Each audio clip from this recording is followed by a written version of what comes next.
자, 국민의당 이야기 잠깐 하겠습니다. 지금 국민의당 이야기가 어디까지 온 거냐? 이달 말까지 검찰이 제보 조작 사건을 마무리 짓겠다고 하는 거거든요. 그래서 김성우하고 김인원이 여러 차례 들어가서 조사를 받고 나왔고요. 지금 나오고 있는 이야기는 이준서가 이유미한테 사실은 제보자가 없다는 것을 들었다가 이게 핵심이에요. 그래서 이준서는 그 들은 걸로 검찰은 판단하고 있는 것이고, 그런데 이준서가 그걸 독단적으로 알면서도 윗선에다 알리지 않은 채 이거를 실행했느냐, 아니면 알면서도 국민의당 관련된 공명선거 추진단부터 시작된 그 윗선들이 알면서도 대선 전에 고호를 했느냐, 이런 부분이거든요. 근데 지금 분위기는 이렇게 나오고 있는 게, 이제 드디어 이용주 이름이 나왔습니다. 그래서 이용주 의원을 이번 주 중, 우리 방송 나가는 이번 주 중에 이미 이 방송이 나가면 소환했을 수도 있습니다. 그러니까 이용주를 소환을 그래서 하는 거고, 더 나아가서는 박지원 전 대표 당시 선대위원장도 알았을 가능성이 개연성이 높아졌기 때문에 박지원 대표까지 조사를 하고 이번 사건에 대한 마무리하고 발표하겠다, 이런 거거든요. 지금 박지원 전 대표에게는 뚜렷한 혐의점을 발견할 수 없다라는 이유가 들어서, 이것은 뭐냐면 피의자로 특정하기가 아직은 힘들다라는 이유거든요. 검찰에서. 그래서 소환 조사보다는 박지원은 서면 조사를 하는 쪽으로 가닥을 잡고 있고요. 그 이유가 있어요. 그래서 중요한 단어가 그거잖아. 미필적 고의야. 네. 심증적으로는 그래. 박지원도 검증이 허술한 거 알면서 그 정도 사안을 발표하려면요, 최소한 당대표가 오케이 사인이 나야 돼요. 근데 박지원은 그게 확실한 검증이 없다는 걸 알면서도 미필적 고의의 정황은 있어. 근데 요거는 증명하기 굉장히 어려운 거잖아요. 미필적 고의를 증명하기 어렵다고. 아니, 제가 볼 때는 그러니까 두 가지 측면에서 좀 다뤄줘야 되는데, 그러니까 첫 번째 측면 정치적인 책임 여부고, 두 번째는 신적법 위반에 대한 사법적 책임이 있는 건데, 어차피 지금 검찰의 컨트롤 타워를 청와대가 하지 않고 있어서 이 수사가 어디까지 갈지는 검찰의 의지에 따라 달려 있다라는 거예요. 이번 첫 번째가. 그러니까 두 번째가 정치적 책임을 얘기하고 있는데, 제가 볼 때는 박지원 대표의 허락 없이 이게 밖으로 나가지 못합니다. 당의 구조상 그래요. 공명선거팀에서 이준서나 누군가가 이게 제보자가 없고 조작된 것을 알았고, 이 조작된 사실이라고 당대표한테 말을 하지 않고 이런 게 제보되었다라고 거짓말을 누군가가 쳤다 하더라도 이것을 윤허를 당대표가 하지 않고 이거를 당의 선거 전략으로 활용하기가 어렵다라는 거예요. 토론회까지 나가서 얘기했다라는 건 이 문제를 제기했고, 당 전체 차원에서 기자회견을 통해서 얘기를 했다라고 한다면 이 문제는 당 차원에서 리더적으로 끌고 갔다라는 것밖에 볼 수가 없어서 사법적으로라도 박 대표는 그 책임을 면키 어려워요. 특히 박지원은 그런 것 같아요. 감추려는 자가 범인이라고. 그렇죠. 계속해서 거짓말한 게 지금 두 번, 세 번 들통이 났잖아요. 심지어 당이 통화 사실을 공개를 했는데 기억이 안 난다고 한 거는 본인이 굉장히 지금 창피하고 당혹스럽게 생각해야 할 부분이에요. 당혹이죠. 굉장히 당혹스러운데 이걸 덮고 있는 게 아까 그 미필적 고의나 정황은 뭐냐면은 누가 봐도 그랬을 것 같고 시스템도 그래.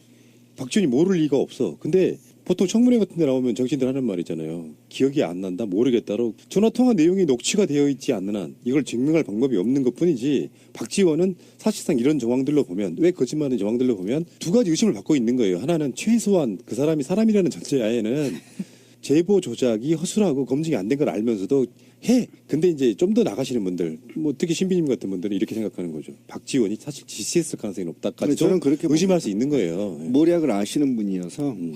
그래서 저번에 그런 이야기 했잖아요. 그 이유미가, 그럼 그 시작을 이유미가 아이디어 반짝, 원중 제보 조작해볼까가 아니라 정반대로 하향식으로 갔을 가능성도 있는 거예요. 조작 한번 해보자, 그 뉘앙스로. 거기에 그 어떤 책임이 있냐를 증명을 법으로 못하니까 지금 이 상태의 미필적 고의란 말이 나오는 거지. 결정적인 단서 하나 예를 들면은요, 핸드폰에 뭐 그런 뉘앙스 있잖아요. 문준용 씨가 취업을 특혜했는데 문재인 후보 백으로, 문재인 당시 비서실장이나 민정수석 백으로 한번 취직시켜 보는 걸로 방향성을 맞춰보면 어떨까? 요런 게 나오면 그냥 끝나는 거지만. 아니면 그것 좀 이슈화 시켜보지. 이렇게 지시했을 수도 있어요. 그러면 밑에서는 만들 수밖에 없거든요. 지금 긴박하게. 왜냐하면 어차피 제가 왜 이 문제가, 저는 사실상 개인적으로 이 문제에 대해서 얘기하고 싶진 않아요. 왜 그러냐면 첫 번째가 국민의당을 해체해서는 안 된다라는 정치적 판단을 하고 있기 때문이에요. 그리고 한 가지 제가 고민한 건 뭐냐면 이게 굉장히 큰 적폐거든요. 만약에 이 사건이요 안철수가 대통령이 됐으면 어떻게 될 건 줄 아세요? 보복에 들어가요. 보복에 들면 오히려 문준영 씨를 아마 죽이게 될 거예요. 오히려 이걸 덮기 위해서 문준영 씨를 안철수라는 권력이 대통령 권력이 오히려 적으로 만들어서 커봐 그러니까 너 졌잖아 이렇게 만들어갈 십상이 높아. 이게 바로 모략 정치라고 하는 거거든요. 그런데 이렇게 될 사건이었는데 이게 지금 문재인 대통령이 간담회인가요? 청와대 초청 오찬에서 저도 그 말도 저 동의 못합니다.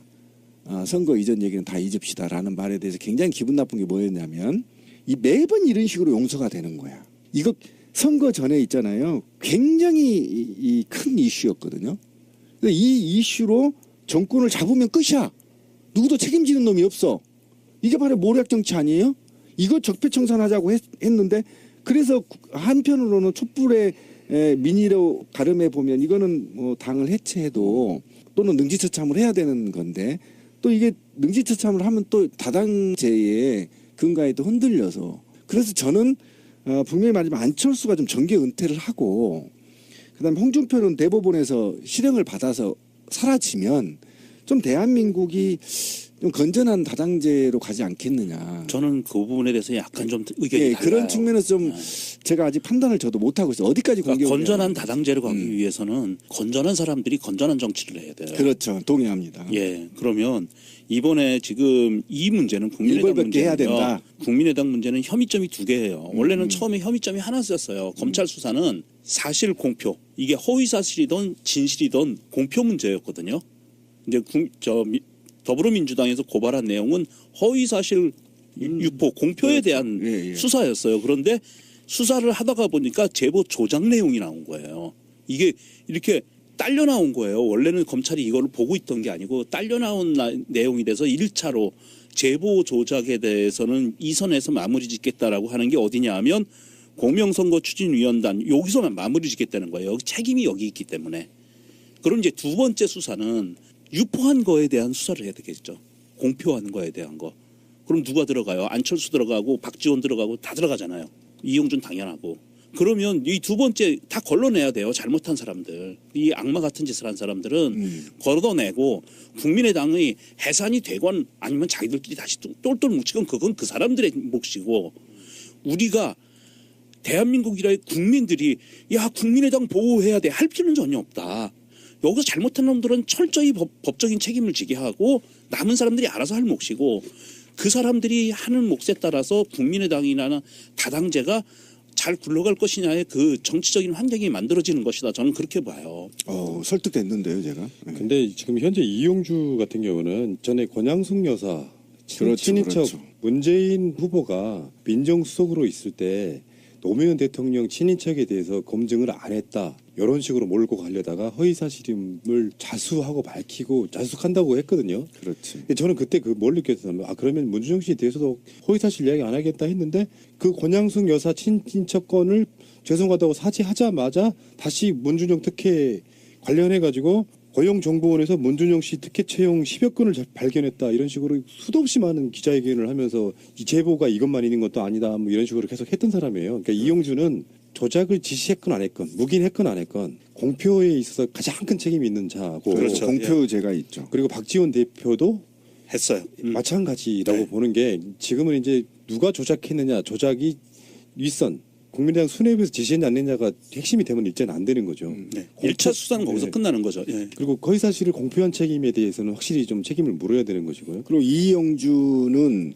왜 기존의 최고위원들하고 좀 다르냐면 현직 의원이기 때문이에요. 네.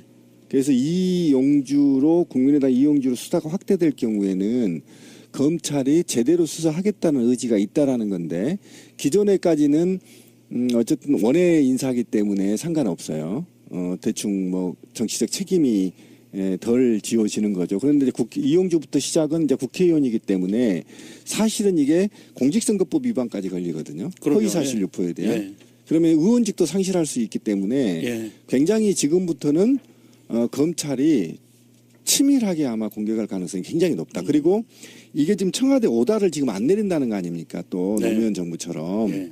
문재인 정부도 지금 일체 관여를 안 한다는 거 일체 아니에요. 관여를 검찰 수사에. 그러면 이제 독자적으로 검찰이 수사를 할 필요가 있는데 지금 실추된 검찰들의 위상을 높이기 위해서 검찰이 강도 높게 수사할 수도 있다. 그래서 양면성을 좀 갖고 있는데 어쨌든 저는 우리 그 발본색원 하자라는 주장에 약간 동의를 하는데 너무 세게 안 밟았으면 좋겠어요. 이제 그거는 이제 정치적인 이야기고, 예. 그러니까 정무적인 이야기보다는 원칙이 더 중요해요. 그렇죠. 그러니까 잘못돼서 최소한 선거에서의 어떤 형태로든지 부정선거 일어나면 안 돼요. 맞아요. 있는 사실로 겨뤄야죠. 그러니까 예를 들어서 홍준표가 뭐 여러 가지 나쁜 짓거리를 했음에도 불구하고 당선됐다면 그것은 투표의 힘이고 민의라고 저는 보는 것이거든요. 그렇죠. 정상적인 걸로 다 밝혀지고 나서 근데 없는 사실로 공적화된 그 부분은 정말 엄중하게 다뤄야 될 아주 나쁜 죄질 나쁜 죄다 이렇게 저는 보는 것이고요. 그런데 그 국민의당은 한 20명 정도는 탈당할 것 같은데 안 하죠. 아직은 물밑에서 지금 움직이고 있어요. 광주시당 같은 경우도 너무 지금 많아요. 이 움직이고 정도의 있고요. 당이면 한 10석에서 15석으로 있다가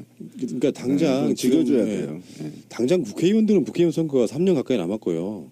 지방 하부 조직은 지금 선거가 지금 코앞에 와 있잖아요. 그러니까 들썩들썩할 수밖에 없는데 네.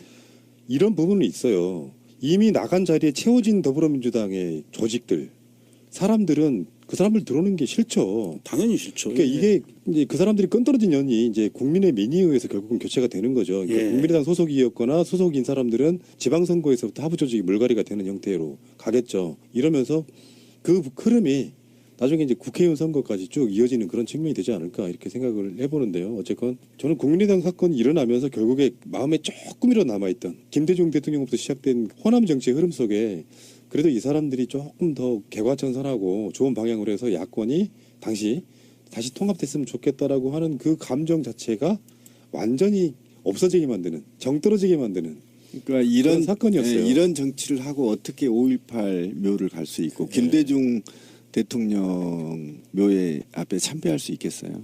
부끄러워서요. 무슨 부끄럽죠. 맛을 못 예, 하겠고. 예. 검찰은 박지원 전 대표 조사 가능성을 내비쳤습니다. 박 전 대표가 제보를 전달받은 경위 등을 확인한다는 방침으로 검찰 관계자는 필요한 부분에 한해선 다 확인하겠다고 말했습니다.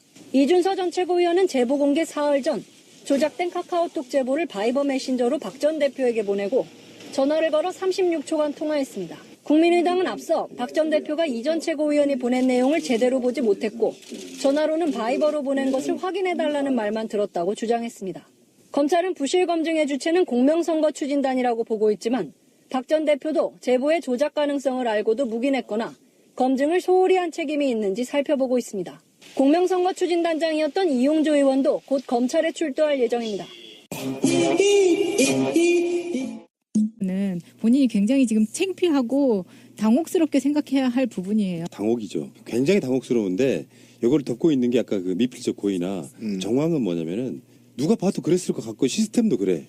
박지원이 모를 리가 없어. 근데 보통 청문회 같은 데 나오면 정치인들 하는 말 있잖아요. 기억이 안 난다, 모르겠다로 전화통화 내용이 녹취가 되어 있지 않는 한 이걸 증명할 방법이 없는 것뿐이지 박지원은 사실상 이런 정황들로 보면 왜 거짓말하는 정황들로 보면 두 가지 의심을 받고 있는 거예요. 하나는 최소한 그 사람이 사람이라는 전제하에는 제보 조작이 허술하고 검증이 안 된 걸 알면서도 해. 근데 이제 좀 더 나가시는 분들, 뭐 특히 신비님 같은 분들은 이렇게 생각하는 거죠. 박지원이 사실 지시했을 가능성이 높다까지 저는 그렇게 의심할 수 있는 거예요. 예. 모략을 아시는 분이어서 그래서 저번에 그런 이야기 했잖아요. 그 이유미가 그럼 그 시작 가야 돼요. 근데 박지원은 그게 확실한 검증이 없다는 걸 알면서도 미필적 고의의 정황은 있어. 근데 요거는 증명하기 굉장히 어려운 거잖아요. 미필적 고의를 증명하기 어렵다고. 아니 제가 볼 때는 그러니까 두 가지 측면에서 좀 다뤄줘야 되는데 그러니까 첫 번째 측면 정치적인 책임 여부고 두 번째는 신적법 위반에 대한 사법적 책임이 있는 건데 어차피 지금 검찰의 컨트롤 타워를 청와대가 하지 않고 있어서 이 수사가 어디까지 갈지는 검찰의 의지에 따라 달려 있다라는 거예요. 이번 첫 번째가. 그러니까 두 번째가 정치적 책임을 얘기하고 있는데 제가 볼 때는 박지원 대표의 허락 없이 이게 밖으로 나가지 못합니다. 당의 구조상 그래요. 공명선거팀에서 이준서나 자, 국민의당 이야기 잠깐 하겠습니다. 지금 국민의당 이야기가 어디까지 온 거냐? 이달 말까지 검찰이 제보 조작 사건을 마무리 짓겠다고 하는 거거든요. 그래서 김성우하고 김인원이 여러 차례 들어가서 조사를 받고 나왔고요. 지금 나오고 있는 이야기는 이준서가 이유미한테 사실은 제보자가 없다는 것을 들었다가 이게 핵심이에요. 그래서 이준서는 그 들은 걸로 검찰은 판단하고 있는 것이고 그런데 이준서가 그걸 독단적으로 알면서도 윗선에다 알리지 않은 채 이거를 실행했느냐, 아니면 알면서도 국민의당 관련된 공명선거 추진단부터 시작된 그 윗선들이 알면서도 대선 전에 고호를 했느냐, 이런 부분이거든요. 근데 지금 분위기는 이렇게 나오고 있는 게, 이제 드디어 이용주 이름이 나왔습니다. 그래서 이용주 의원을 이번 주 중, 우리 방송 나가는 이번 주 중에 이미 이 방송이 나가면 소환했을 수도 있습니다. 그러니까 이용주를 소환을 그래서 하는 거고, 더 나아가서는 박지원 전 대표 당시 선대위원장도 알았을 가능성이, 개연성이 높아졌기 때문에 박지원 대표까지 조사를 하고 이번 사건에 대해 마무리하고 발표하겠다, 이런 거거든요. 지금 박지원 전 대표에게는 뚜렷한 혐의점을 발견할 수 없다라는 이유가 들어서, 이것은 뭐냐면 피의자로 특정하기가 아직은 힘들다라는 이유거든요. 검찰에서. 그래서 소환 조사보다는 박지원은 서면 조사를 하는 쪽으로 가닥을 잡고 있고요. 그 이유가 있어요. 그래서 중요한 단어가 그거잖아. 미필적 고의야. 네. 심증적으로는 그래. 박지원도 검증이 허술한 거 알면서 그 정도 사안을 발표하려면요, 최소한 당대표가 오케이 사인. 누군가가 이게 제보자가 없고 조작된 것을 알았고, 이 조작된 사실이라고 당 대표한테 말을 하지 않고 이런 게 제보되었다라고 거짓말을 누군가가 쳤다 하더라도, 이것을 윤허를 당 대표가 하지 않고 이거를 당의 선거 전략으로 활용하기가 어렵다라는 거예요. 토론회까지 나가서 얘기했다라는 건 이 문제를 제기했고, 당 전체 차원에서 기자회견을 통해서 얘기를 했다라고 한다면, 이 문제는 당 차원에서 리더적으로 끌고 갔다라는 것밖에 볼 수가 없어서, 사법적으로라도 박 대표는 그 책임을 면키 어려워요. 특히 박지원은 그런 것 같아요. 감추려는 자가 범인이라고. 그렇죠. 계속해서 거짓말한 게 지금 2번, 3번 들통이 났잖아요. 심지어 당이 통화 사실을 공개를 했는데 기억이 안 난다고 한 건